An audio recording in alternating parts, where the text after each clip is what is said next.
Hey, it's them!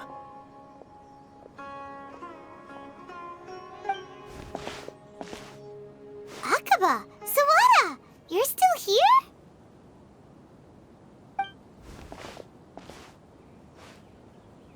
Indeed we are. If you have a moment, we'd love for you to join us once more. We have time. What do you want to talk to us about? It's the same topic we discussed last time. Obviously. Still looking for more info about Tatarasuna, huh? Should we join them?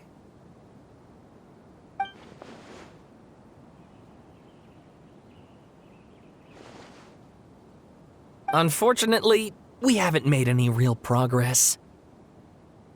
Huh? Oh, of course.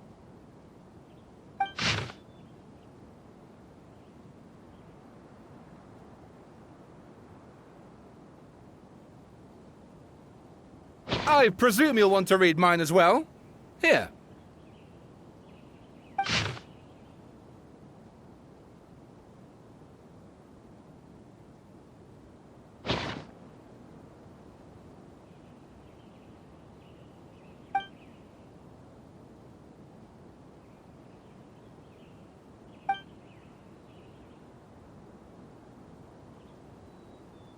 Well, what do you think?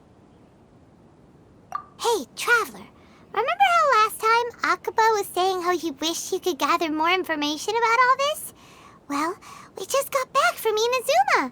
So how about we tell them what we learned? What did you find out? Something big? It's a long story.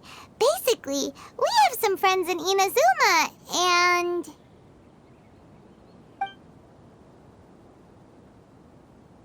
Wow, so many new details. Thank you so much for sharing that with us. Well, well. So it all comes down to one man's desire for revenge. Huh. You heard this from a member of the Amanoma clan, you say? Then I guess it must be true. Ugh. So there's no ghost story here after all. This new information actually lends further credence to my hypothesis. Evidently, swordsmiths were seen as having an incredibly prestigious role in society those days, to the extent that harming them was conceived of, at least by the perpetrator, as a way of exacting revenge against those in power. Yes, okay, point taken, you were right. But that doesn't mean I can't carry on with my novel. And they're back at it. These guys are really into this. Oh, so sorry. Look at us, prattling on about our projects and ignoring you. Thank you so much for the information. You're welcome. See ya. Keep us in the loop if you find out anything else.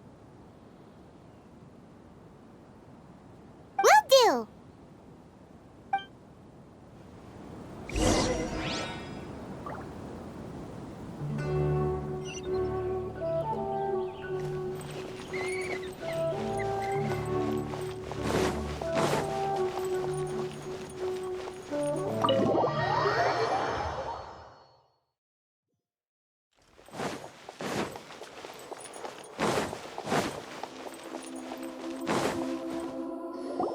Nahida, we're here!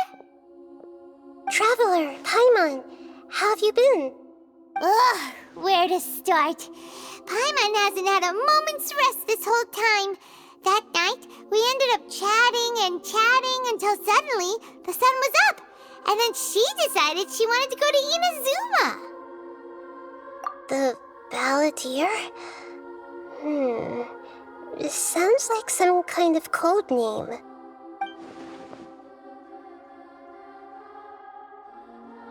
You look troubled. Is there something you need to tell me?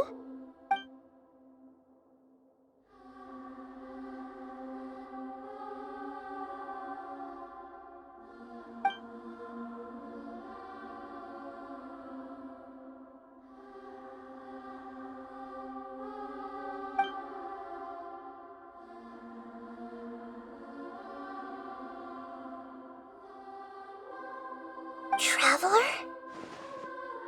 Hey, what's wrong? You look so upset.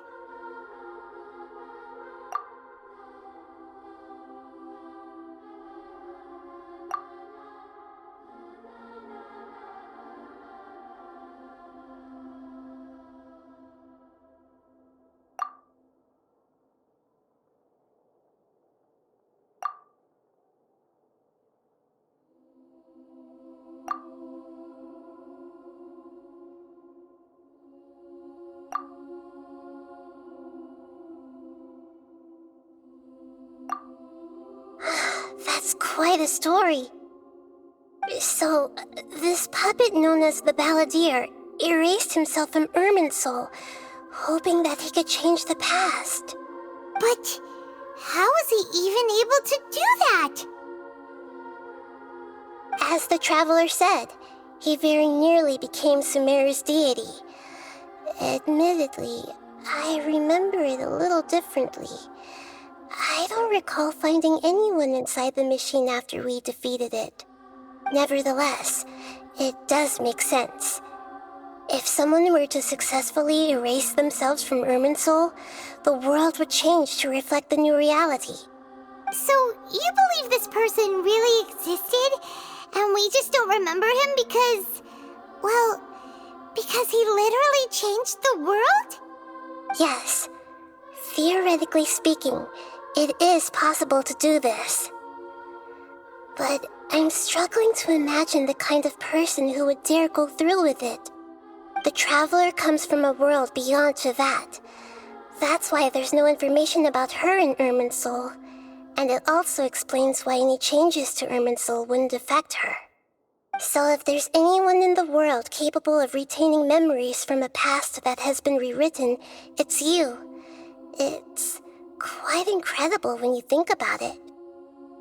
Paimon's having a hard time understanding this Balladeer guy's motivations. Why did he do it? I can only make inferences based on the information we've been given. As for what kind of person he was, only you remember that.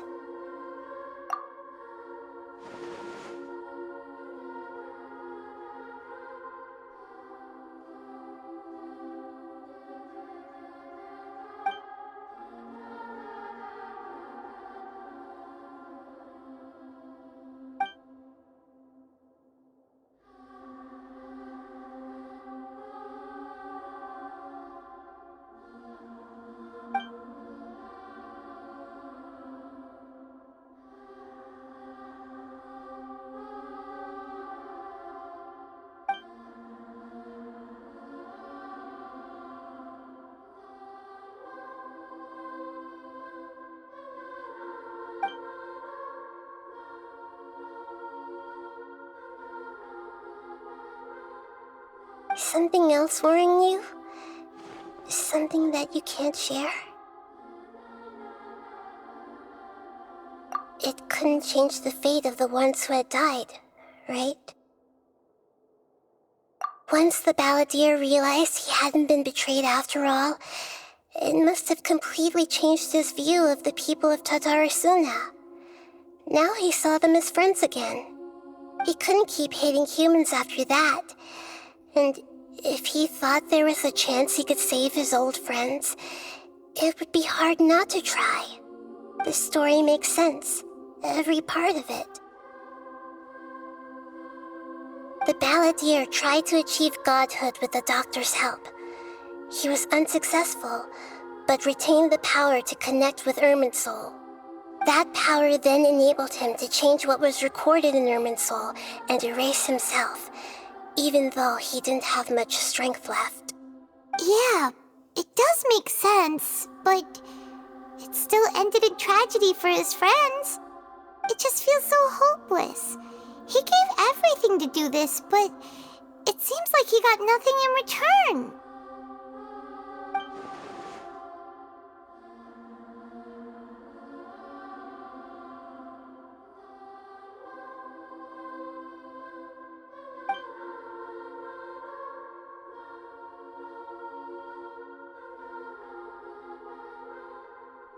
Please wait a moment.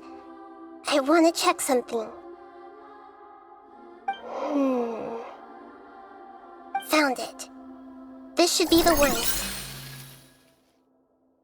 It turns out that I have a strange way of confirming everything she has told us. What is it? A record from a personal collection. It was tucked away in a corner. You should take a look.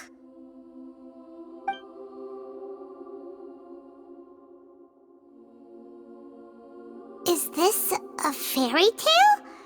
Who wrote it? I authored this record myself. Huh? You wrote a fairy tale that somehow has something to do with the Balladeer? When combined with the Traveler's narrative, it's clear that this story is an allegory. Everything in it is a symbol for something else. Hold on. So this record survived from the past? Yes. Any information about the Balladeer or the Kabukimono and other records will have been changed. But I wrote this story in a way that means it was left intact. Changing the information in Irminsul changes to that. But Irminsul can't change information that was well hidden in advance. I guess I must have written this story as a backup before the Balladeer entered Irminsul. That's incredible! What a great idea! And sending the Traveler into Irminsul with the Balladeer must have been a further precaution. I knew she'd remember everything. This story is abstract enough that it still resonates with the present information recorded in Irminsul. But if we connect all the different pieces together, the true story that emerges is the one she told us, the now erased life of the Balladeer.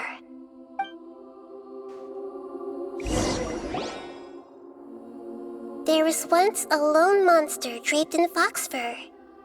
The monster found a family of foxes, joined them, and they became friends. The monster lived with the family day and night, and everyone treated it as one of their own. Once in a while, the monster would take off its fox fur at night and lament to itself as it gazed at its reflection in the water. I am a monstrosity, yet they are too foolish to see it. I pity them. But the monster soon found solace when another came to live among the foxes who was not their kin. A kitten, carved from the wood of a white tree who had been abandoned by the humans. The kitten too wished to become a fox, but its tail was too slender and it could not grow a coat of richly colored fur. Yet when the other foxes saw this, they spoke words of comfort to the kitten. Even without a tail and fur like ours, you are still one of us. Furious at this happy resolution, the monster lit a fire on the mountain.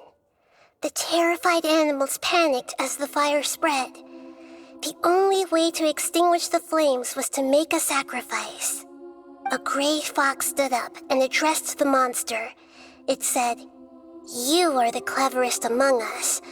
Surely you can help us find a way to solve this." The monster smiled, led the fox toward the fire, and murdered it. The gray fox's heart was turned into a beautiful drop of water, clear, spotless, and pure. The monster gave the heart of water to the kitten, telling him, "The foxes have decided. You are the one who must be sacrificed.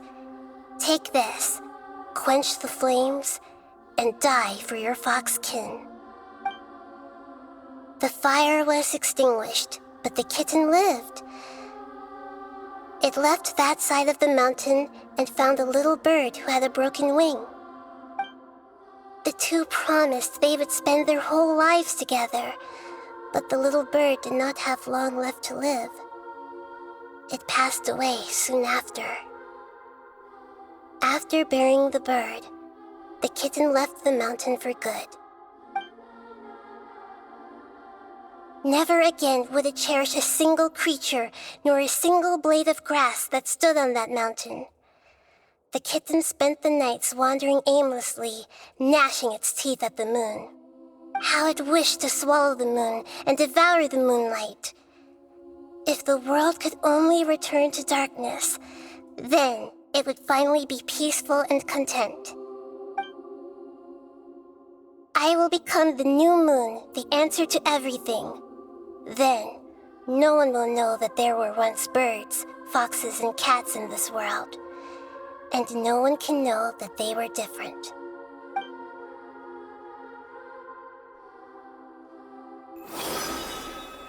We solved it! I remember now. This is not just the Balladeer story.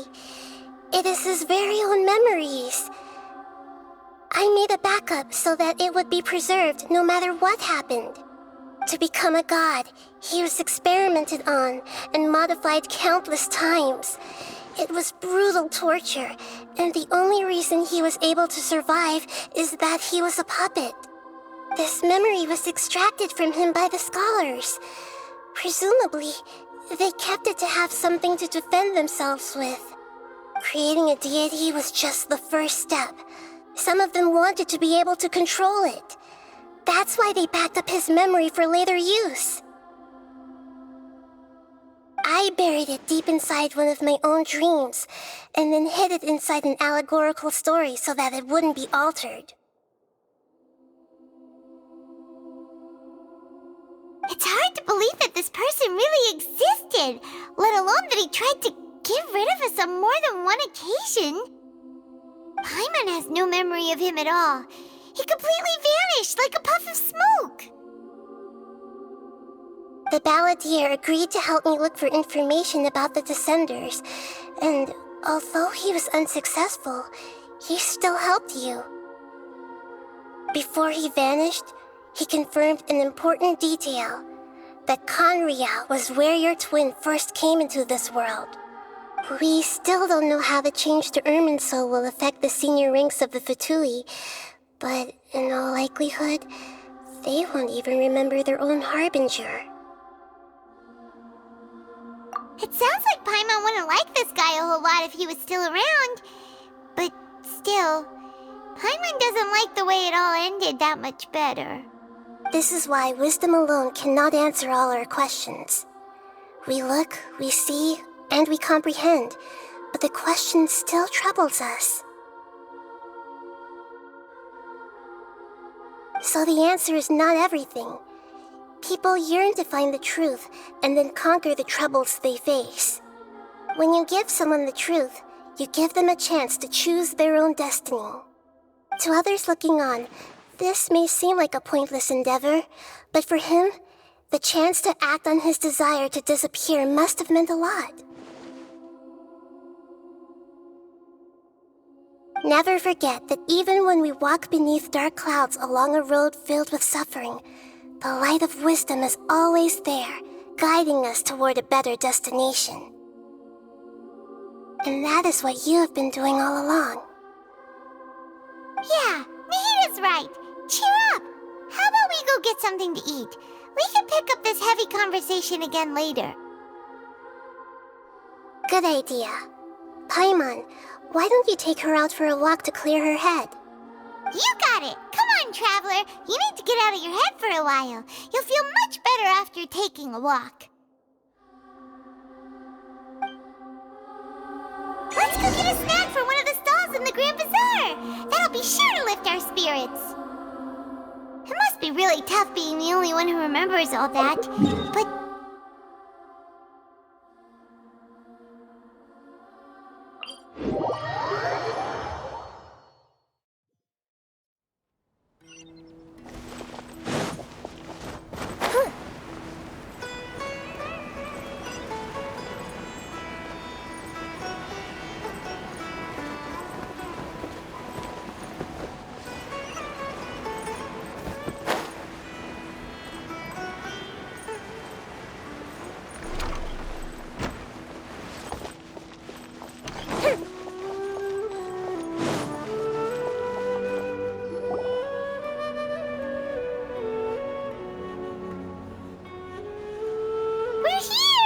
What should we eat first?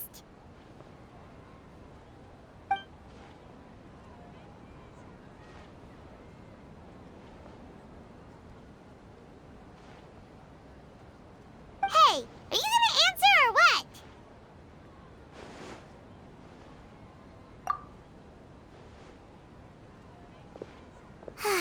Alright, whatever you want. Well, Paimon will be right here when you figured stuff out. Then we can get something to eat.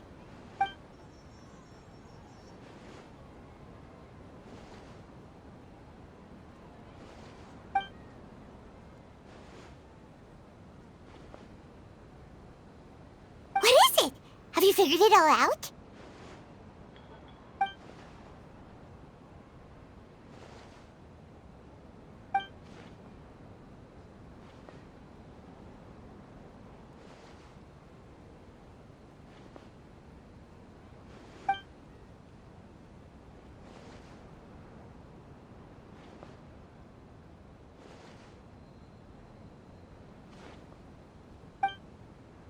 Why'd you jump up all of a sudden?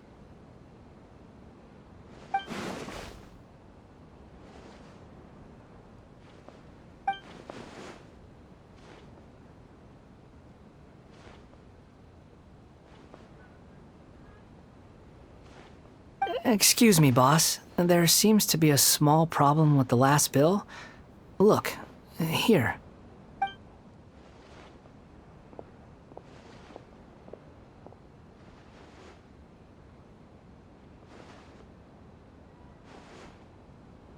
Hey! Hey, wait!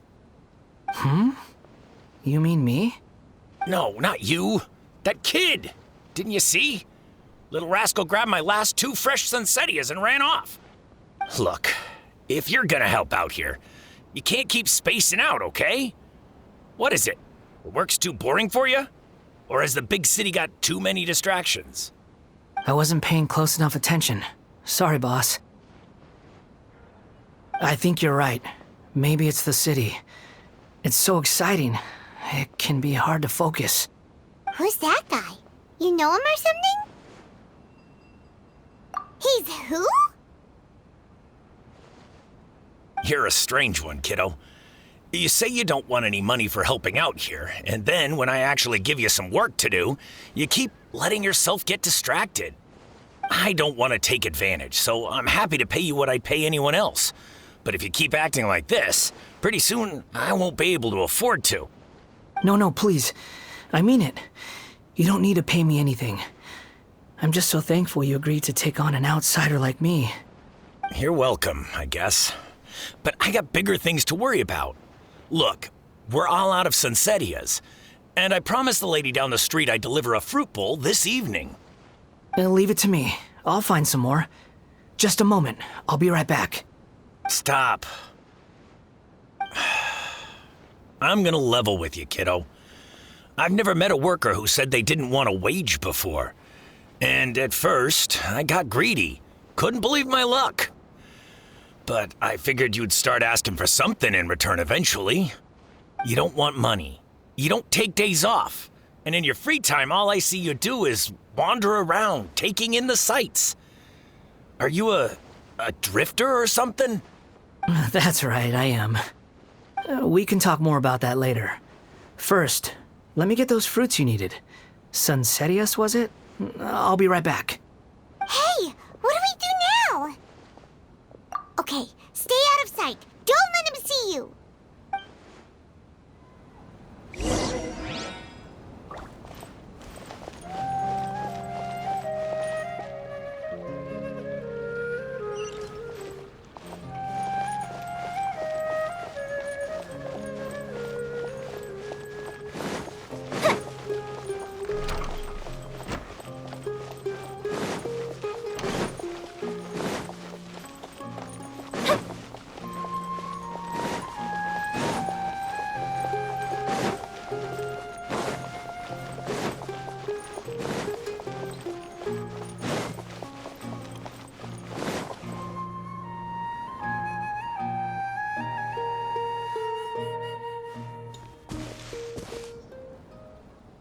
Yeah, this'll do.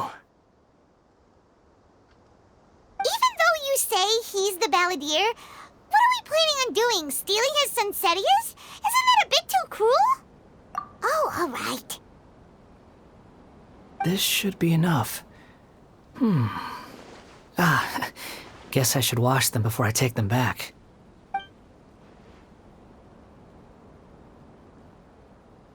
Huh? You two over there. Is there something I can help you with? He spotted us! You've been following me all the way from the city. I'd have to be blind not to notice. Have we met before? No, we haven't met. But you know me? I have no recollection. Are you absolutely sure? Sorry, but I just can't take your word for it. A puppet? What makes you think that? Huh? You were right! The look on his face! I guess you do know me after all. That is not something I share with a lot of people. Look, I'm just a wanderer. But seeing as you've gone through all this trouble to track me down, I'm sure whatever it is must be important. Okay, but please let me deliver these goods to my boss first. Are you really working for that guy? He said you don't want any more for it. Is that true? Yes, I ran into him out in the wilderness during a storm, and he let me take shelter in his cart. In return, I said I'd be his helper for a while. That's oddly nice of you. Let me take these back. Then I'll come with you, okay? Then let's return to the city.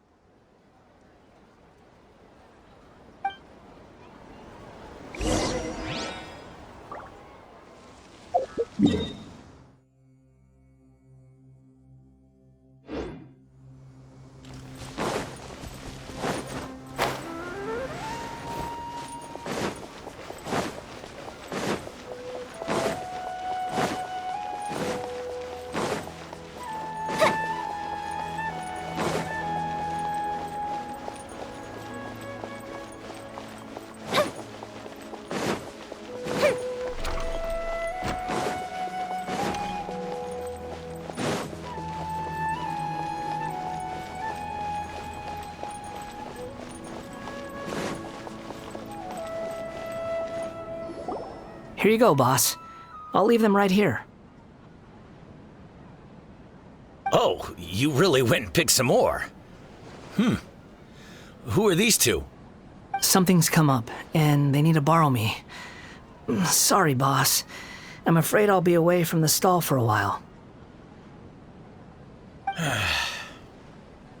I was just about to pay you anyway. Go wherever you want, kid. Don't waste your time here.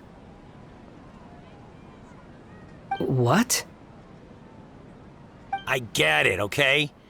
You just wanted to help me out, to thank me for giving you shelter from the rain that day. Even then, I don't understand why you're so adamant that you don't want any pay for it. But look, it was pouring down, and there you were, sauntering along without a care in the world, like you had nowhere to be and didn't even care that it was raining. Imagine you were me for a second.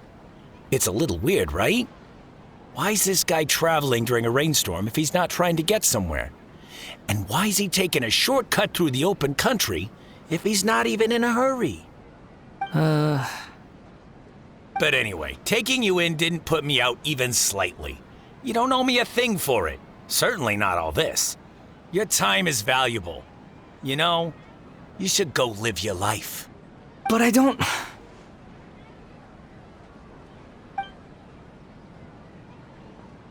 No, you're right.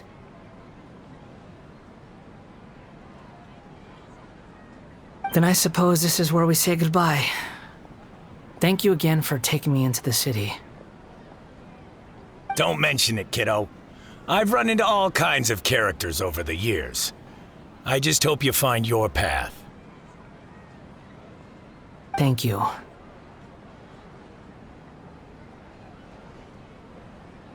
All right, done. Thanks for waiting for me. We can go now.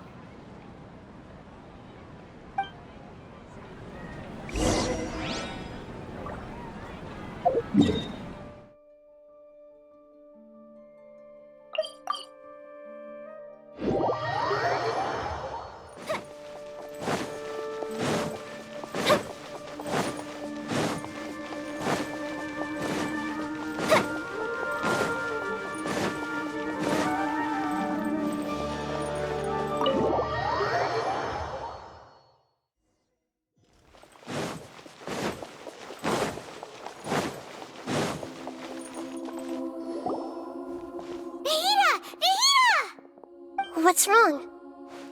Huh? Are you? Hello. I do apologize for the sudden intrusion. We found this guy in the street, but he doesn't seem to remember anything. So, yeah, quite an eventful walk.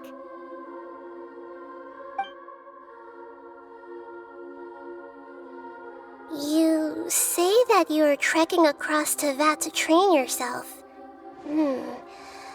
Many other Inazumans who describe themselves in this way call themselves Shugenja. Why do you refer to yourself as a wanderer? Well, it seems more relevant in my case. To me, it sounds like a plant with no roots.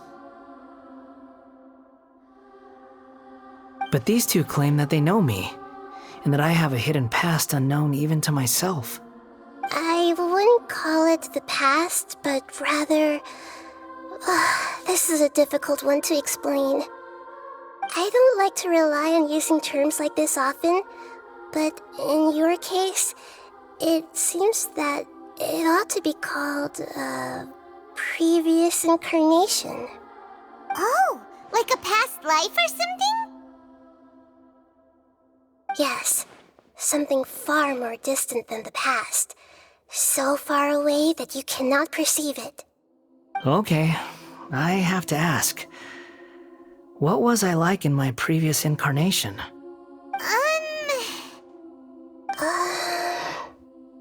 Oh, okay. I see.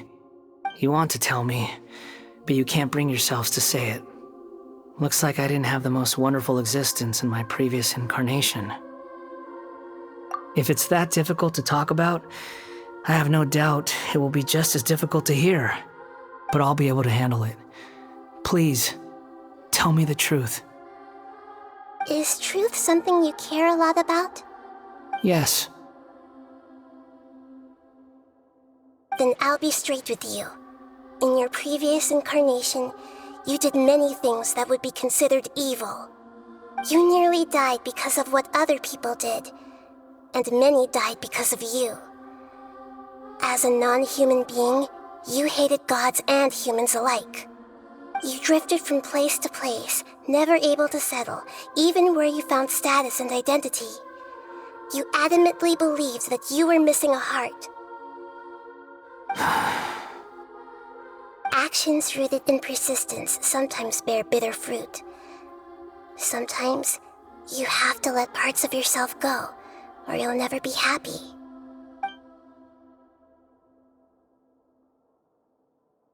I gave everything I had, but it barely changed history at all. In terms of the outcome alone, that's true. I don't think I can judge everything I've heard purely in terms of right and wrong. Each choice a person makes belongs to a specific place and time, a chain of cause and effect, a cycle of karma and consequence. That is the nature of truth. If one thing is right, its opposite must be wrong. And yet, dichotomies like this are not enough to explain the world in all of its complexity. It seems like my previous incarnation wasn't the most likable individual. We're not trying to hurt your feelings or anything, but yeah, we weren't your biggest fans. If we were enemies, Why are you trying to help me find the truth? This is so frustrating! This guy's supposed to be our arch enemy, but now he's just some random stranger we met on the street! He's got so much to answer for, but we can't make him talk because he doesn't remember anything! What a weird situation. Lesser Lord Kusanali, as the God of Wisdom, I trust that everything you told me must be true. Yes, it's all true. I can even show you the memories themselves, if you're willing. Please, I want to see them for myself. I want to experience my own transgressions. Even though it will cause your present self great mental anguish? I'm just a puppet, with no heart and no name. There is nothing in this world for me to cling to fill the void within me. Except maybe these sins that can never be undone. Very well. As you wish. Wait, shouldn't we go with him? This one's kind of on us for bringing him here. Don't worry. Whatever danger I might face, it's my burden to bear. Traveler, could I ask you to supervise him on my behalf? Oh, good point. Given your, unique situation, we'd better keep an eye on you. Understood. Thank you. Now, prepare yourselves, everyone.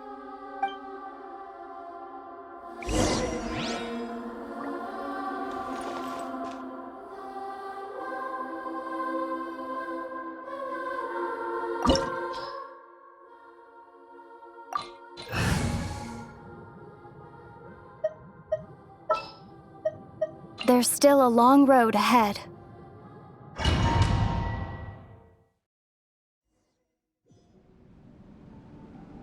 This looks like Inazuma. Right now, you're in a dream I created using information extracted from your memories. These memories will show you the raw truth, but be aware that enemies may react just like in the real world. Please be careful. Sounds like an immersive experience. It's a good thing we came along. You don't need to do this for me. I don't deserve your protection. We never give up halfway. Well, we had to once, but that was your doing. All right. Thanks. Wanderer, this is the Shake Pavilion. In your Balladeer incarnation, this is where the Electro Archon placed you after your creation. You had a great many memories here. Is that because this is kind of like his birthplace? You could say that, in a sense. You'll see why shortly. I hear footsteps. This place is huge. I can't believe the landslide didn't fill it in. I wonder who built it. The Crystal Marrow Miners? No, there's no way. Look at this exquisite construction work, and so well preserved, too. No mining crew would be capable of this. There's someone passed out on the ground. Who are you? You're awake. What happened? How'd you get stuck here? Are you injured? Not a scratch. And these fine clothes. Who are you? This man is Katsuragi, deputy to Torichiyo's adopted son, Mikoshi Nagamasa. He found the Balladeer in Shake Pavilion and took him back to Tatarasuna. And the rest is history. Well, it used to be. In the original version of events, Katsuragi was ultimately killed by Nagamasa. Let me get you out of here. Our people are nearby. Hang in there. During the Tatarasuna incident, Niwa was murdered by the doctor disguised as a mechanic. The Balladeer, then known as the Kabukimono, disappeared not long after. As the second in command at Tatarasuna, responsibility for what had happened fell to Mikoshi Nagamasa. But Katsuragi had sworn lifelong loyalty to Nagamasa after the latter had once saved his life. At Katsuragi's insistence, Nagamasa killed him to put an end to the Tatarasuna incident.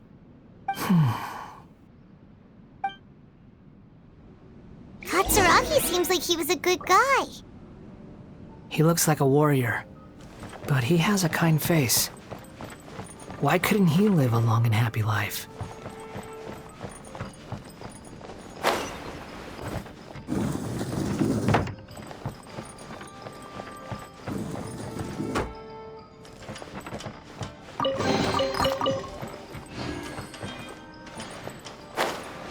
Nagamasa, I found this young guy in a cave sealed off by a landslide. He doesn't remember his name. Well, we need to call you something. I hear the workers are calling you the Kabukimono.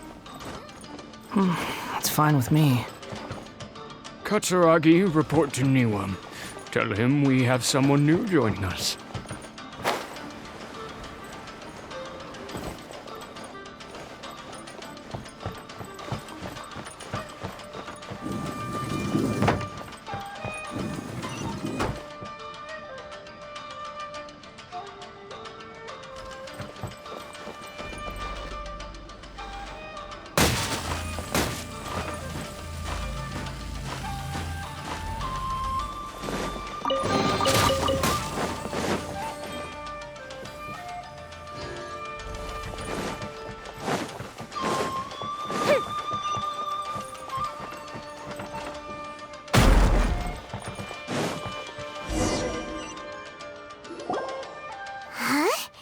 What are we doing back here? Whoa, this is where you were born?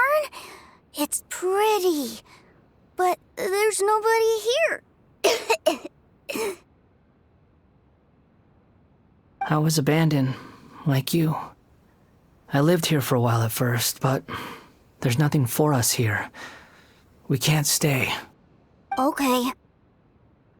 I heard my mom and dad used to make swords, but the factory manager died, and then my dad got sick.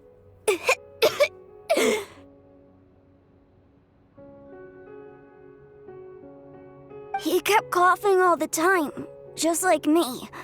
Then Mom started coughing too. But you can't. You promised me. Yup, we're family now. We're gonna be together forever and ever. This child didn't have a name. Or rather, the balladeer didn't know what to call him. His father died before he could name him. After his mother died, the child stayed in their straw hut alone. Some of the neighbors helped to raise him. After leaving Tatarasuna, the balladeer ran into this child who didn't have a name, just like him. They made a promise to live together. What happened to the child then? He died from his illness while he was still very young. The balladeer came home one day and found that he had stopped breathing. Hey! What's wrong? Say something! You promised me we could be family! You're no different from Niwa and all the others. You betrayed me too.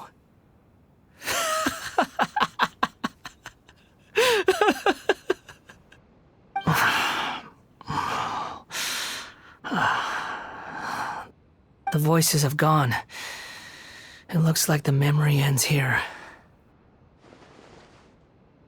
Let's keep going.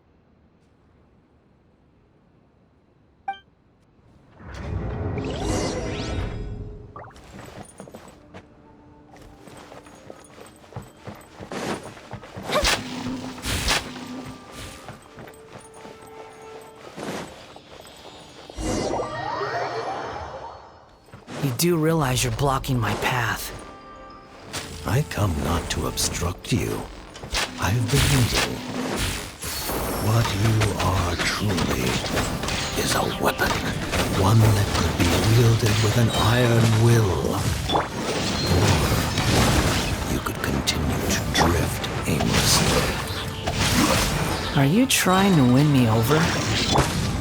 long-fated rebellion has begun. Why not take your place at the banquet and join those who shall feast?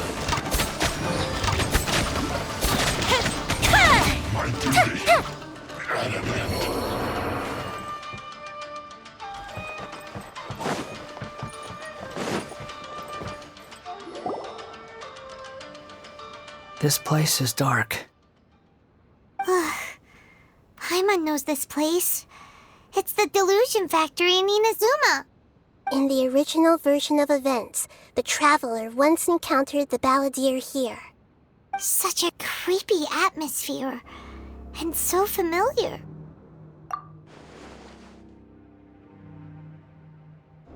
Hey, look over there! Well, well, my fair lady. Is this rundown factory and these incompetent fools all for me? Wow. You shouldn't have. Huh. What do you have to gain from belittling your subordinates? You might not want to admit it, but you are a part of this plan. Perhaps you find fighting in the Abyss to be a more meaningful use of your time?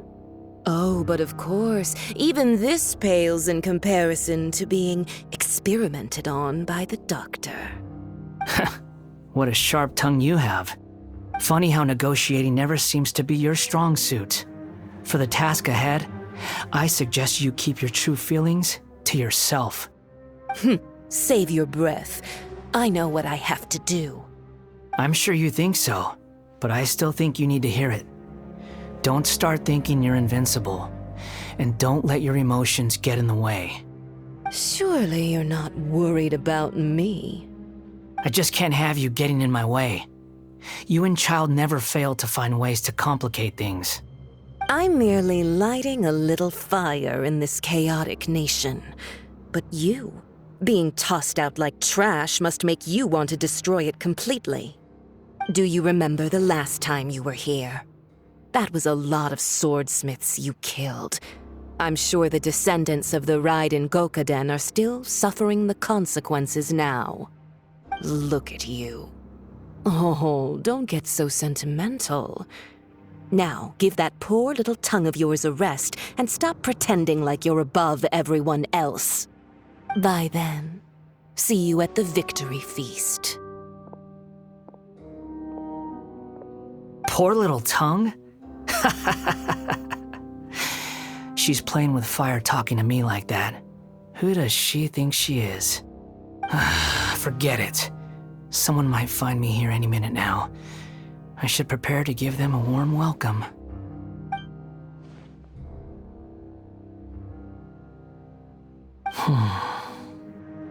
The plot does not end here. There is more of this story to come.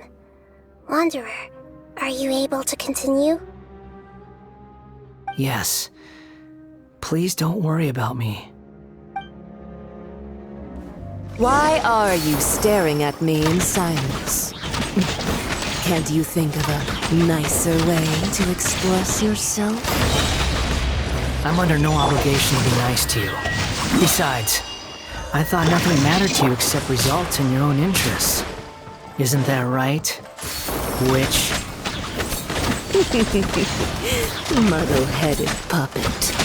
You're only number 6 because you can take more abuse than other humans. Do you really count that as an asset? You're about as much fun to be around as a raging inferno.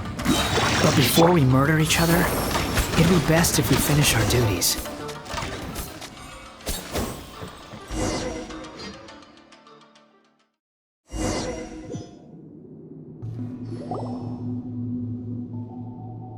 Looks like we've arrived in Sumeru. Is that? Considering that Amorta's sage, Nafis, refused to join this project, I'll take part in the experiment in his place. Welcome. I look forward to a fruitful collaboration. When do we start? You seem impatient. You should know that becoming a god is far from a trivial affair. The biological transformation is a lengthy process. As such, I too would recommend that we commence as soon as possible. In the event that a successful connection is established, his body will become permanently bound to the machine, and he will be unable to move independently of it. Nothing worse than what I've been through before then, Doctor. You were the most resilient test subject I ever came across. Thanks to you, I was able to garner a great deal of information. Alas, after that, you were under orders to remain in the Abyss. We barely saw each other, and it became difficult to further refine the knowledge I had gained. That was gracefully worded. Ever wonder what they think if they knew that nothing matters to you, apart from your crazy experiments? I suggest you speak to me in a more respectful tone, Scaramouche. The mere fact of your utility does not make you indestructible. The doctor again? That was uncomfortable to watch. That person gives off a very sinister energy. It's normal for him to give you the creeps. He scares the bejeebers out of Paimon. Let's move on.